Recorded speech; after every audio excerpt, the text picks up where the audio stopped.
Tom Bower has just cracked open one of the most surprising royal mysteries, one most people didn't even realize existed, a quiet puzzle buried in Meghan Markle's past, hidden behind polished interviews, royal titles, and carefully managed public appearances. For years, the world believed in a neat timeline, Meghan, the Hollywood actress who transformed into a duchess.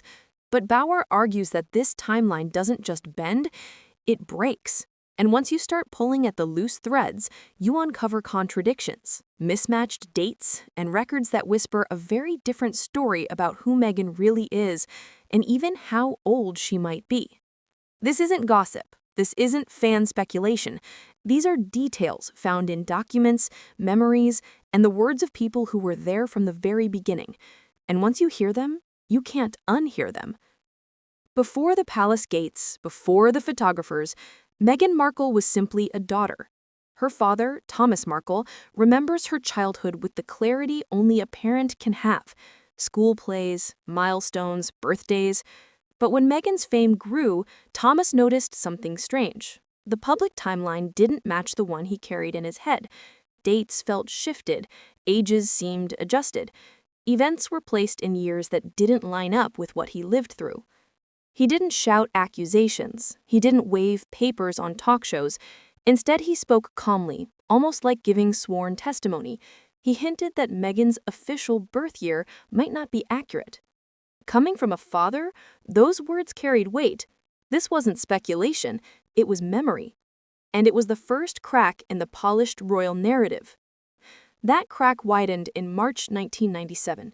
Teen girls across America flipped through 17 magazine, a trusted glossy filled with fashion and college dreams. On page 90, a small list of names appeared. Nothing unusual until one line stood out: Meghan Markle, age 21. Not 15, not a typo, 21. Printed in ink, sold nationwide, archived long before Harry entered the picture. If the magazine was correct, Meghan wasn't born in 1981.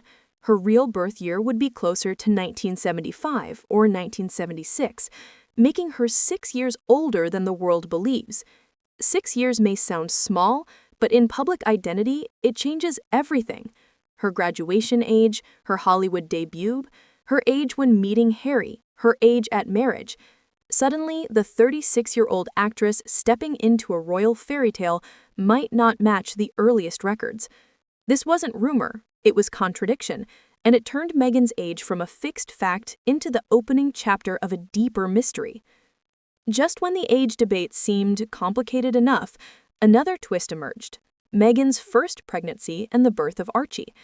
According to Tom Bower, the story surrounding Archie's arrival wasn't just confusing, it was constructed. He claimed the polished version Meghan and Harry shared didn't match what really happened behind closed doors. The official tale sounded almost cinematic: a serene labor, 2 epidurals, a glowing duchess discharged just 2 hours later. But real birth stories rarely look like fairy tales. They're messy, unpredictable, and bound by strict medical rules. Then came the insider testimony from Portland Hospital itself, where Archie was reportedly born. First contradiction, the epidurals. In medical practice, you don't receive 2 separate epidurals within hours.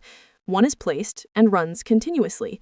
The idea of 2 was described as medically implausible. Second contradiction, the timeline.